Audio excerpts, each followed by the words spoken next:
everybody.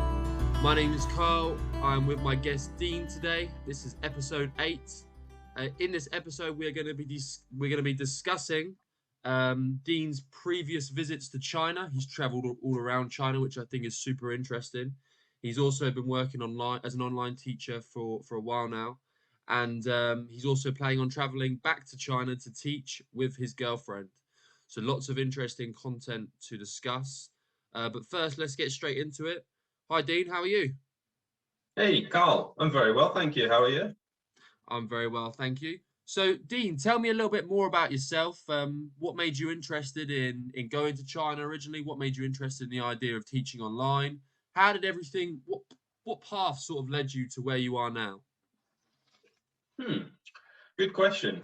So it was kind of to start with. I've always been interested in Chinese culture. Did kung fu and stuff when I was a kid. You know, grew up watching Bruce Lee, that kind of thing. Jackie Chan, Jet Li. So always been into that. Then I was at university in my second year. Obviously, get the whole summer off. Oh God, to be a student again. All that time off. Had a bit of money saved up, so I was working a few jobs while I was at uni. And I was learning Chinese at the time. So I had a bit of time off. Me and my girlfriend was like, oh, let's go traveling. We've got 4 weeks before we start our third year of uni. Where shall we go? And we found a trip with the Dragon Trip, which encompasses the whole of China. Shout out to the Dragon Trip. It was, yeah, really awesome. So went out to China. We'll get into that in a bit.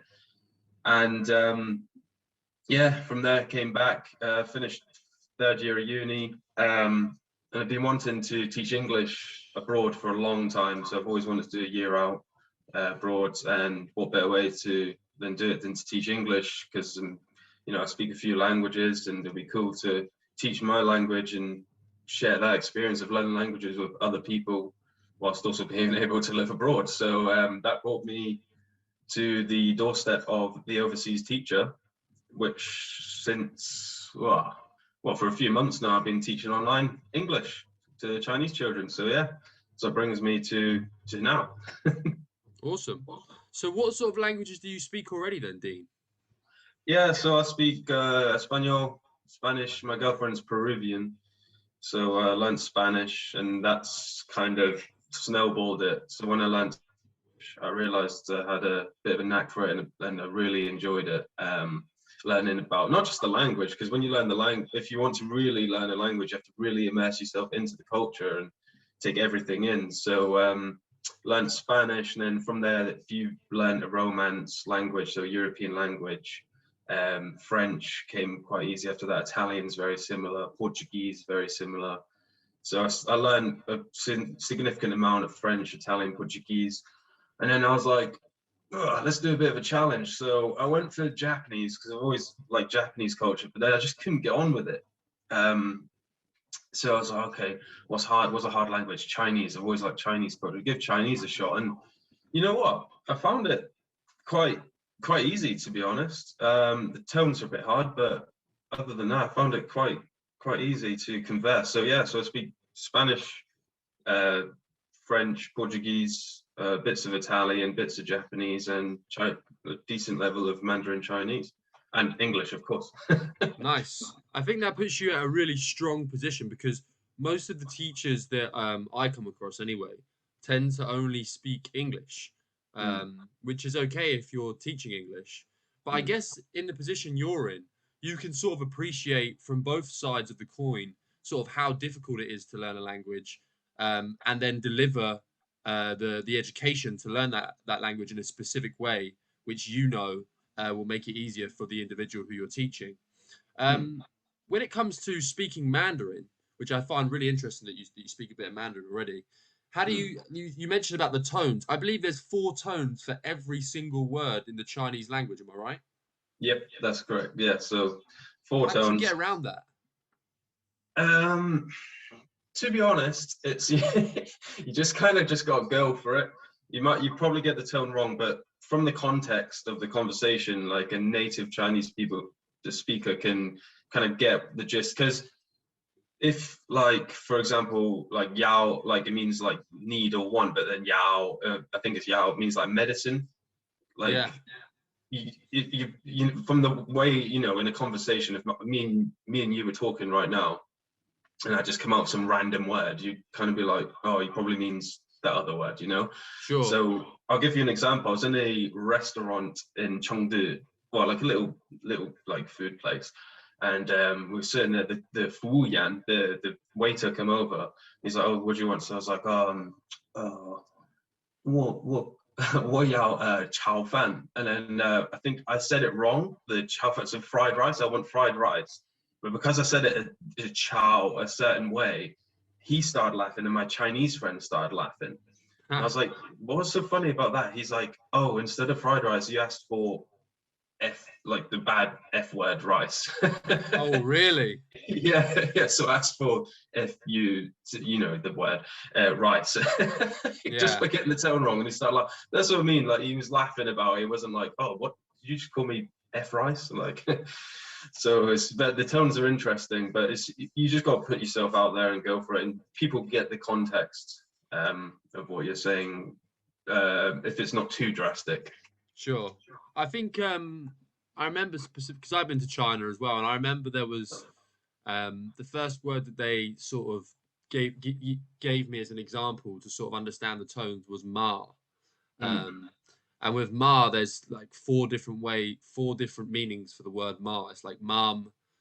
By the way, there's no filter in this podcast, so if you want to swear, you can swear. Oh, happy Um, days. yeah, when you say like ma, I believe it means like mum, horse, Mm. um, marijuana, and something else. I can't remember exactly, but it's like mo, ma. And I honestly, it just for me, you know, I'm a super English dude. My girlfriend's super English.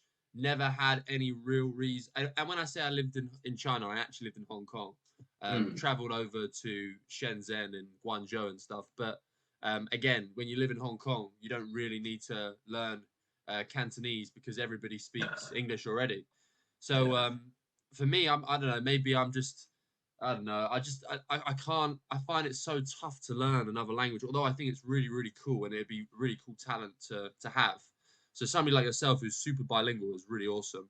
Mm. But I just for you know I feel like one of the most important languages if you were to learn any would be Mandarin because it's you know the language of business if you will. Mm. However, like I said, I just can't get my head around the fact that for every word there are like four different meanings. That's just insane to me, you know. Um, Mm. but yeah, it's pretty cool that you can speak all these different languages and especially Mandarin, and that's going to help big time, especially in the future when you eventually go back to China. But Mm. let's talk a little bit about this what was it the Dragon trip. the dragon trip. Let's talk a little Mm. bit more about this dragon trip. So um, correct me if I'm wrong. You said you finished your second year of university Mm. and you wanted to take some time to travel with your partner, right? Mm. Yeah. So where did you go? How did it start? How long were you gone for? Tell me a little bit more about the dragon trip. Yeah, sure. So yeah, I've done a bit of traveling in the past. So I was in the army in my youth, in my early 20s. So I did a bit of traveling. I always like backpacking. So I did a few backpacking things, but never really past Europe or a bit more further afield. So I was like, dude, I want to do something completely different. Same with my girlfriend. So yeah, so we looked at where to go, looking at different things. We found this dragon trip, China, 30 days, I think it was. You start off in Hong Kong. I might be a bit more. You start off in Hong Kong, and then you go over the border, and you go to a little village called Yangshuo, which is like so picturesque and all these cool mountains and stuff. And then up to Chengdu, where all the pandas are and things like that. That was cool. Then Xi'an, so the old capital of China. Then to Dongfeng, which is like Shaolin. So the temples are Shaolin, just like Wu-Tang Clan Nice. used to sing about. That was pretty cool. You know, all the movies that were there, you know, so cool. And then from there to Beijing, camped on the Great Wall of China, which was pretty cool Wow. experience. Yeah, and then from there to I think it was Hangzhou, this cool little serene. It's like in between a town and a village. It was pretty cool. And then from there to Shanghai, big metropolitan city, really cool. And then from there to like a little village in Fujian province, near Xiamen, near there, which was pretty awesome experience, like the rural, really rural China. And then from there back down to Hong Kong. But doing activities in each place that they've put in place for you, like I said, the camping on the Great Wall and things like they've already pre-arranged that for you. So it's just, and they give you guides and stuff on the way. Because I mean, you speak to any kind of backpacker or travel, experienced traveler, they're like, oh, you took a tour. Oh man, that's not cool. You could have just did it by yourself. But even though I had that language ability for Mandarin, I would still have booked that tour. Well, I did, because it would just be an absolute nightmare. Trying to arrange the travel and things Sure. like that, and the visas, and try camp on the Great Wall without getting someone on the inside to do that, and all the other stuff in between that we did, doing the kung fu with the Shaolin monks. Like, try arranging that by yourself by going to the country. So yeah, it was pretty awesome. Yeah, fully recommend. Hopefully those guys are still in business post COVID, and they've got plenty of things going on. So I might sound like a poster boy or an advertiser for them right No, now, but fully man, recommend. honestly, that trip sounds awesome. How long did it take to do all of this? Just over a month, like I said, yeah. Oh, you So said just a month. yeah, just over a month, yeah. So it was Wow, pretty cool. that's a lot. Um, That's a jam-packed month. yeah, but it was a nice little pace. You got, plenty of time, I thought, in each place, and plenty of time to do stuff, and a bit tired at the end, but it's what it is. With the time constraints, I have to go back to uni, so I'm hoping to get out for longer this time. Sure, no, definitely. I think you're really lucky actually because I did it from the other side. In terms of sorting out train tickets and visas and stuff and doing all that on my own, Oh. and it is so challenging. I had no one out there with me. I was literally solo. Mm. um, you know you have to speak very slowly with people, be very patient, hand gestures. It was super tough for me though. My experience with China was primarily because I was working there, primarily metropolitan cities. So I'm very Mm. jealous that you was able to actually experience that suburb sort of culture, areas, like you said, the small villages and stuff, because that for me would be amazing. Mm. Um, okay, so you came back, and did you initially think when you came back, wow, I want to go back there, or did it take Mm. sort of a while to sort of set in and yeah, what made you think about potentially going back to China? Yeah, so when I came back, um, like I said, I absolutely loved it. Loved it from I was wanted to go back, and like I said, I've always wanted to do a year abroad teaching English. I've always wanted to travel the world, like do a full year, 2 year backpacking trip. So I've had it in the pipeline for years. Like I said, I was in the army, then went straight to uni. So yeah, I want a nice little sabbatical, but that doesn't look like it's going to be on the cards anytime soon. Sure. So yeah, so finished that trip, finished uni, and then yeah, really wanted to go back to China. As it's to teach English is, let's be honest, it's the place. I mean, you can go to Korea, Taiwan, even Japan, or anywhere around the world, to be fair. But I think teaching English is the biggest market, and the kind of staple teaching English kind of thing is in China.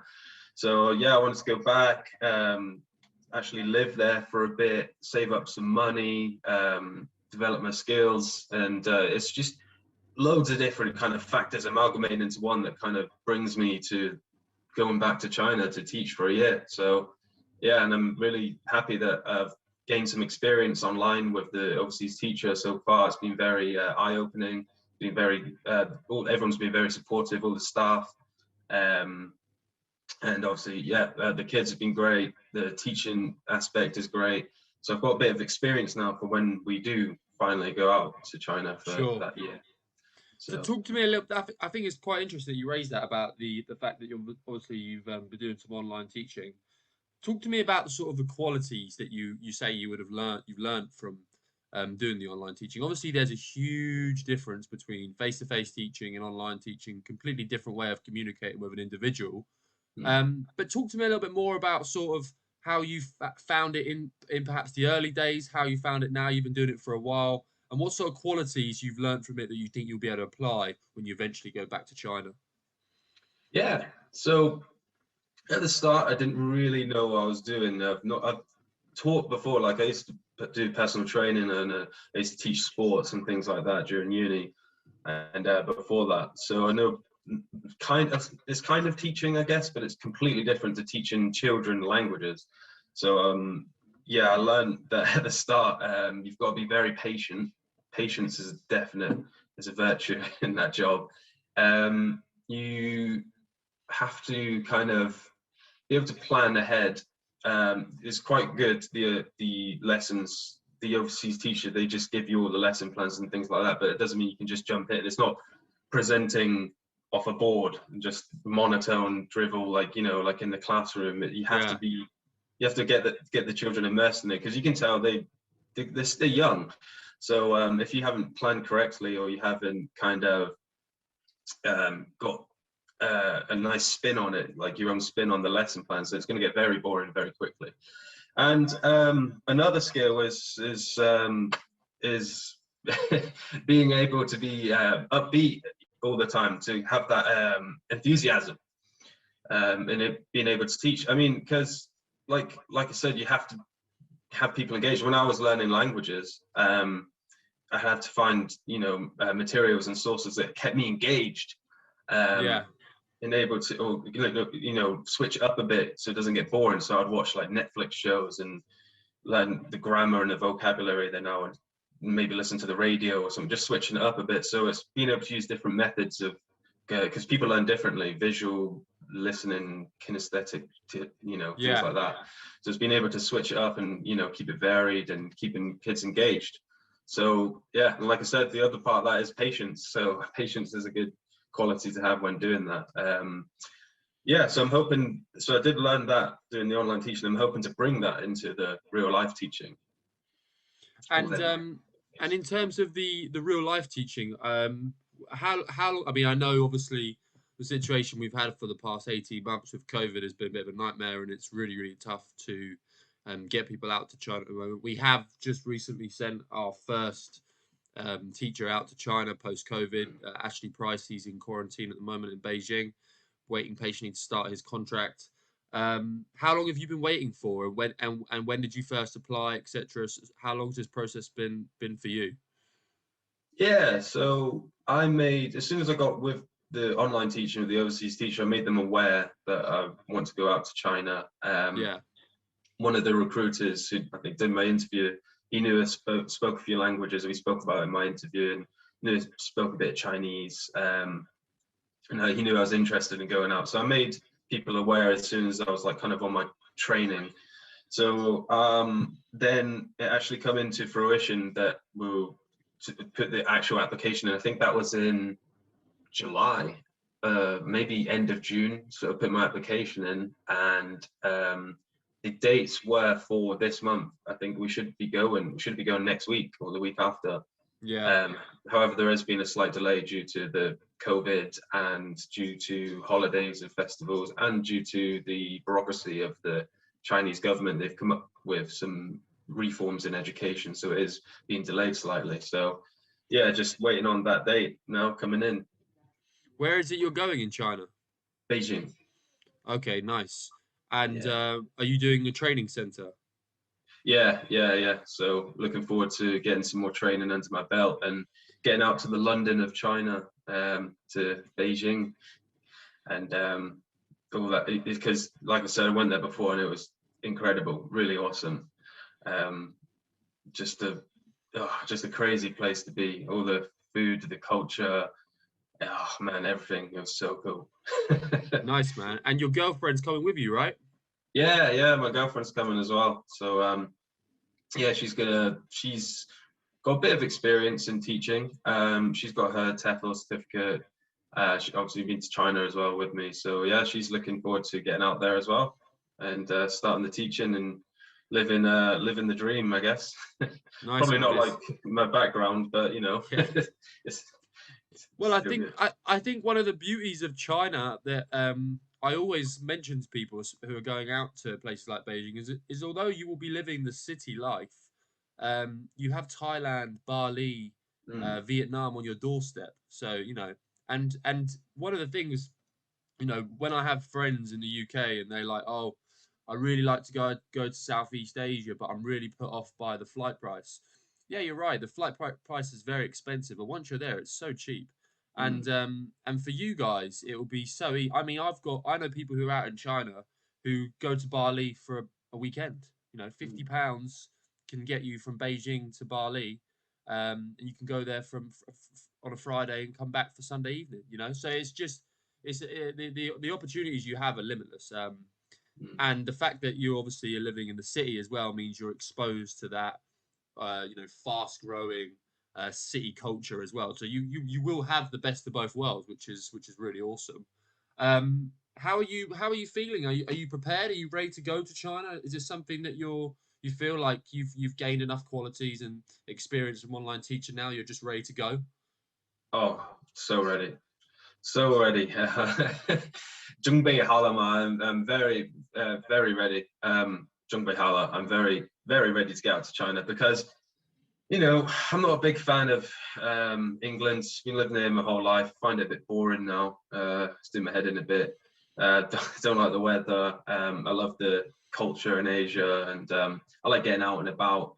Um, yeah, I'm not really one to kind of stay in my hometown or kind of just bumble about. I want to get. I'm just 我动不及. Can't wait to go to China, man. So That's awesome, man. I feel like out of all of the candidates I've spoken to who are going to China, I feel like you're probably in one of the strongest positions. I mean, you speak, you have a foundation in Mandarin already. You're going with your partner, which means you've got a really strong setup. I think you're going to smash it, man. I don't suppose I'm going to see you for a very long time, actually. yeah, cheers, dude. Yeah, I'm But do looking to stay in make touch. But do stay in it. touch. Defo. But yeah, that's the main thing as well. I was looking to do a good job. I think a lot of people think they're going out to another country to teach English or whatever they're doing. They think of a bit of a holiday. So I think it's important to realize that, yeah, there's going to be good aspects. Like we said, going to Bali for the weekend or going back to the Great Wall of China, wherever it may be. But it's important to remember that if you are going out to teach English, if you whoever's listening to this, there is going to be still a job. You still got work to do. It can be a bit of a graft. So it's not just going out for a holiday, but yeah, definitely looking to going out, doing a good job, and yeah, if you can get out, Carl, then come and see us. Listen, man, I've been speaking to Dan, and I would love to get a work trip out there at some point. We're obviously our Yeah, main focus is to get you guys out there first, but yeah. once things start to settle a bit, yeah, definitely we will do some business trips out to Beijing, Chengdu, Mm. etc., etc. It'd be awesome. Listen, Dean, this has been great. I've loved speaking to you. I'm really, really excited for you. I hope that we can get you to China as soon as possible. I feel like you're going to be somebody who just evolves further and further. I've seen some of your online teaching classes. I think you're a solid teacher, and I think you're a perfect candidate, really, man. So thank you so much for this. Is there anything you wanted to say prior to ending? Yeah, get yourself signed up, the overseas teacher. Get yourselves a TEFL qualification, and if you're like me and you're fed up of your hometown or England in general, then learn some languages, get some teaching qualifications under your belt, get some experience with someone like the overseas teacher, and get yourself out there. Don't just stay in your current position if you don't like it. Thanks, Dean. Really appreciate it, man. This has been the Overseas Teacher Podcast, episode number 8. Thanks, guys. See you next time. Cheers.